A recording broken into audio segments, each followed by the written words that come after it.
Hey, Steven, we got to figure out an intro to the podcast. That works.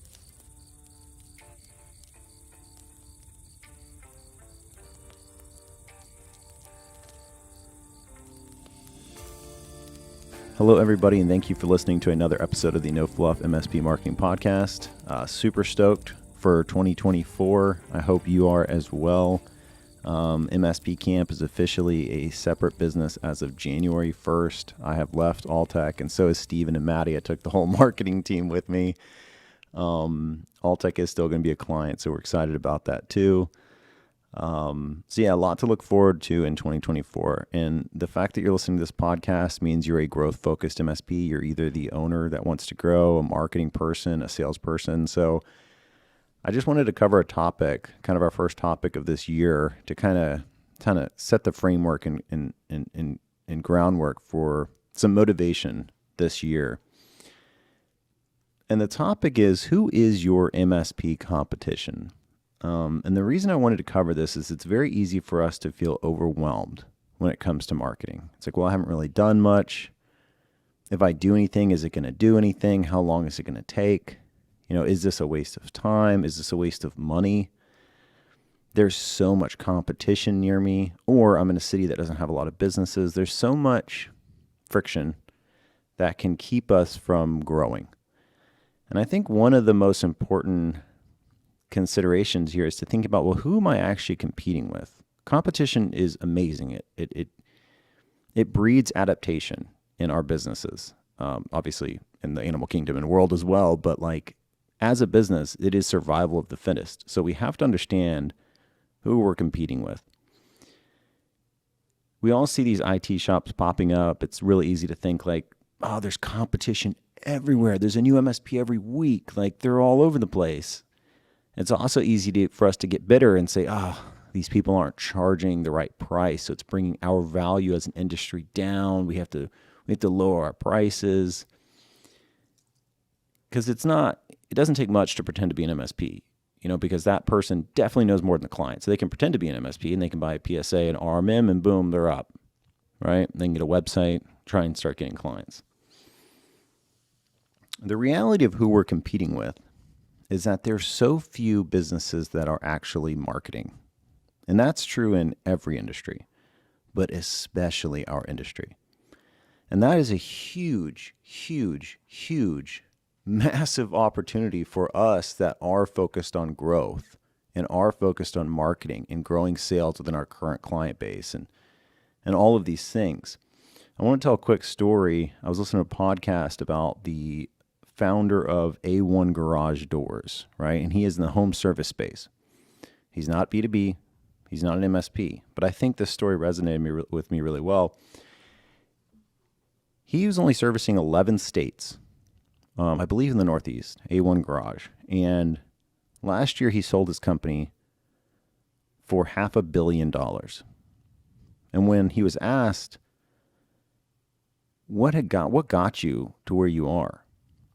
So much of it was just the common sense stuff. He's like, we would look at our competitors. They didn't even have a Google My Business set up. Their website was a landing page. They didn't answer the call when someone called or they didn't respond fast enough. They didn't have 24/7. He's like, when you can do those things properly, he's like, it's especially in the home service space. He's like, you just blow up. And then you can acquire these companies. You can actually pay more. You pay a premium for these companies because when you get the right foundation and systems in place, their revenue is going to explode. I find that very true in the MSP space as well. So many MSPs have a website that looks okay, right? It's full of stock photos. The copy's written by someone that's not them. So it's just all marketing speak, ChatGPT-esque. And it doesn't speak to the target market. It doesn't have actual faces on there. They don't have a Google My Business set up, or if they do, there's not enough reviews. They don't have any location pages set up on their website. No one's finding them online. So how are they going to be found, right? And they're posting on social media, but they don't have any followers, any audience, so it's never going to convert anything. They're not doing any outbound. They're not doing any networking events. They're not talking to any center of influences or referral partners. They are just in a bubble. They're posting social media posts. They have a website, and they hope they're going to grow that way, and they're not. And that's who you're competing with. That is your competition. If that's you currently, cool, no problem. This year, you're going to change that. There's only about, this is an anecdote, I don't have like actual statistics, but there's only about 5% of MSPs in your area right now that are doing any other marketing other than having maybe a website and some lame social media content going out. That 95% is not your competition. You don't even have to worry about 95% of the MSPs in your area. That's not your competition. Your only competition in reality is the 5% of MSPs that are marketing. Those are the ones that are currently growing. That's your competition. That seriously slimmed down my anxiety when I was thinking about this, and probably your anxiety of knowing, okay, cool. Like, that's actually not that much competition. And I can actually expand into other markets, and even though there's 100 MSPs, there's really only 5 that I'm competing with. Like, how many MSPs are actually warming up domains and have an outbound call email, postcard, call campaign, cold email, postcard, call campaign happening right now? How many people actually went through that effort in-house and are doing that? So few. How many MSPs in your area have an impressive amount of Google reviews? Like the lowest, the free, easiest foot in the door marketing thing. So few. How many websites that you visit of MSP's competition? Because I know if you're like me, you've seen all of your competitors' websites. How many of them actually stand out? How many MSPs, if you go to networking events, how many MSPs do you run into at these networking events? And how many MSPs like right now are knocking on doors and bringing in ideal prospects like donuts to say hello? Just bringing in donuts. You bring donuts to a door, they're going to let you in. They're going to talk to you. That's why all of the pharmaceutical reps do that. With all of these questions, the answer is so few, especially on the postcard thing. There might be 2% of MSPs that are actually sending direct mail because you know what? They tried it that 1 month. They tried it 2 months and it failed. It didn't work. So they stopped doing it. Like, here's an example. Like, everyone talks shit on Robin Robbins, which I get it. I never did Robin Robbins. I see their stuff, makes me cringe. But there are massive advocates of Robin Robbins. Why? Because what Robin Robbins is preaching is like consistency of that process. Like you're sending this direct mail stuff out every single month. There's a process here that you have to follow. And if you consistently do it, you're going to win. And that is what happens. And if you've seen the content, it's not the most exciting thing in the world. It's pretty cringy. Most MSPs, almost every MSP I talk to says it doesn't match our brand, doesn't match what we're saying. So that's an example of you don't even have to use the most exciting content in the world, but the consistency of doing more than that 95% equals results. Because I don't think anybody can argue that, yes, that content is cringy, but it leads to results. So, I mean, maybe people can argue that, but I just know like the advocates, the people I see and talk to that do Robin Robbins, they're like, yeah, we don't really like the content, but we do grow like, 10, 20% a year. So that's just an example of because they're an MSP that just drank the Kool-Aid, they bought into like, I am just going to do this. I'm going to commit to doing this year. It works, right? Because your competition's actually very low. I'm getting this wonderful ad from a guy in Australia, and I seriously considered like booking a call with him. And he did this wonderful like matrix on like who's actually buying right now. And this is actually data, data that he pulled. This isn't just like anecdote. And about 3% of the market in any given market in general is like actively searching. So as we talk about foundation motivation, there's like, if you have 100 business near you, there's 3 people right now that are looking for an MSP, like as we speak. And then there's about another 17% that are very open to the problem. Now, they're not looking to buy at the moment, but they're very open and aware of the problem. Perfect. So if you have 100 businesses in your area, most likely you have more. You have 20 prospects right now as you listen to this podcast that need your help. And most likely, they have not even been contacted by a local MSP. They might have got cold. Think about who's cold calling. These big ass companies. Maybe these big MSPs are calling into the market. And maybe the price point's way higher than you, or maybe the company wants to work with local. Or maybe they're not answering their phone. But how many local businesses are cold calling other local businesses to set appointments? So few. So if you have 20 people in your market right now that need help, That's a huge opportunity, especially because there's not that many MSPs that are trying to reach them right now. So that's really where this foundation setting for 2024 comes into. It's 2 points. One, you're not competing with everybody, so we can relieve our anxiety of saying, I'm already behind. I haven't done enough. It's going to take forever to start up. It's going to take forever to get going. You're not behind. You're like everybody else. So let's get into that 5% like this year. And then two, people don't switch IT services all the time. That's very true, which is why it does take a lot of effort in marketing, and it does take a lot of time in sales for the MSP world. But there are 3 people right now that are looking for you. So let's get them. I got an email this morning, literally right before this podcast, from a member in Colorado. Andy, thank you for your email. He said he hired a marketing manager as a result of this podcast. And he said it was the best non-technical hire he ever could have made. Hearing that is why we do this. Hearing that and seeing that email literally made my day, because I'm saying, okay, this is what has worked for our MSP. Like bringing it in-house, having better control of the marketing. Yes, hiring agencies as needed, but like if you don't own your marketing, if you don't really understand what you're putting out, how you're putting it out, what is the scorecard, what is the campaign, what is the process, and just say, oh, I'm paying an agency $3,000 a month, they're handling that for me. That almost puts you in that 95% range where they're going to make an amazing website for you, right? That's probably a lot of stock photos.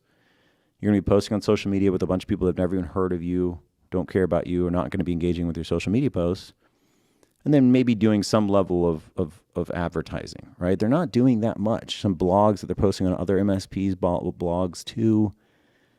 So that's why bringing it in-house, you get 160 hours of marketing time. Now that, even part-time, 80 hours of marketing time will make sure you do more than other MSPs in your area doing so little. And even if you are not hiring marketing support in-house, that's fine. Not everyone can afford that right now. Like I totally get that. It took Tom, Tom was like $700K before he invested in hiring me, right? That's a pretty decent sized MSP. So it's not like you have to jump to that. But you yourself, if you're the owner, or even if you're the salesperson, you're trying to get your pipeline going, spending 5 to 10 hours a week on marketing activities will still do more than the MSPs that just rely on an agency. Because the reality is these agencies need to be profitable. They're good companies. I'm not trying to talk shit on marketing agencies. And marketing agencies in the MSP space get such a bad rep, but I think it's because they're not setting proper expectations. It's not that they're not doing work, because they are. They're checking off the boxes of, hey, I'm keeping content going out. We're writing blogs for you. We're updating your website. We're creating custom like graphics for you. We're creating sales sheets for you. But at the end of the day, they can only spend so much time on your account, and they don't know you as well as you know you. And a marketing coordinator is going to know your business more than you are.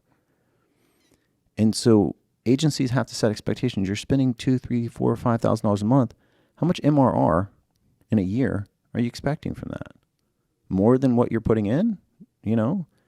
Maybe. So it's just, I think a lot of it's expectation. So my point is, even if you can't hire a marketing person, I wouldn't recommend starting with an agency, right? I'd recommend starting with a part-time coordinator, someone that can be in your business and really understand your business and really, use MSP Camp. I mean, literally, especially the camp journey we're publishing in Q1, it's going to be everything someone needs to go, I have no idea what an MSP is. I have no idea how to market, to, okay, I actually know all the foundations that I need to know. And I have a scorecard that's weekly, monthly, and quarterly. And the manager has a dashboard so they can see how I'm doing. And we all have accountability. We all have content to go ahead and start executing on these campaigns. And I'm good to go. That's why I built this. And every month we get closer to our realized dream of taking from someone from I don't know anything to like, I'm flying. And we're getting leads consistently. And we are outpacing the 95% of MSPs that aren't doing anything about marketing and complaining that they're not growing. And I love that you're listening to this right now. I love that you're the person that is learning. Like, you're like, okay, I want to start growing my MSP. Perfect. You're doing the exact right things you need to be doing. So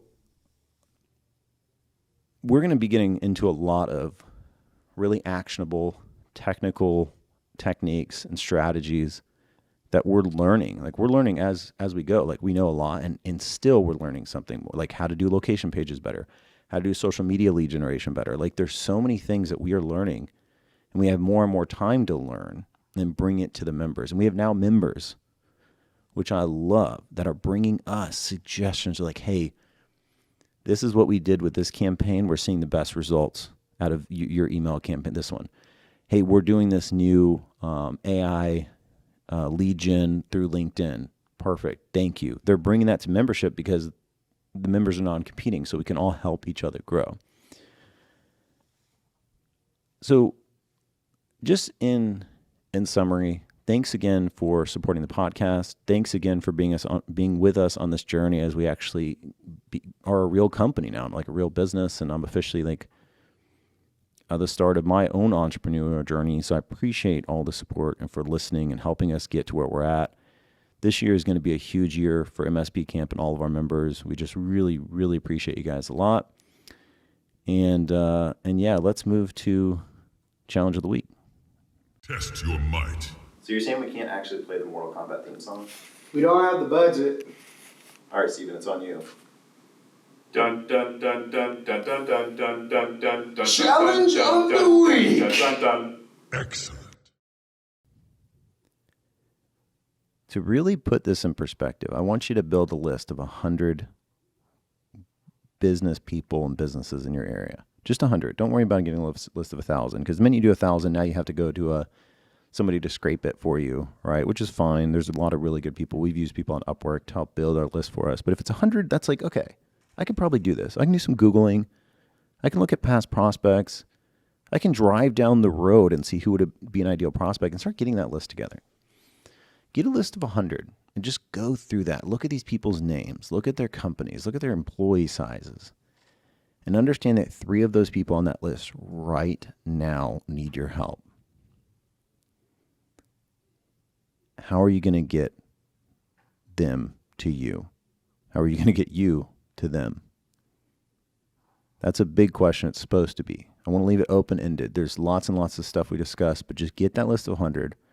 Understand there's 3 green ones in there, and identify what would be my route of getting their attention and getting an appointment with them. All right. Well, thanks again for listening. Really, really appreciate it. First podcast of the year. Hopefully it didn't suck. And we will see you next week. Thank you so much.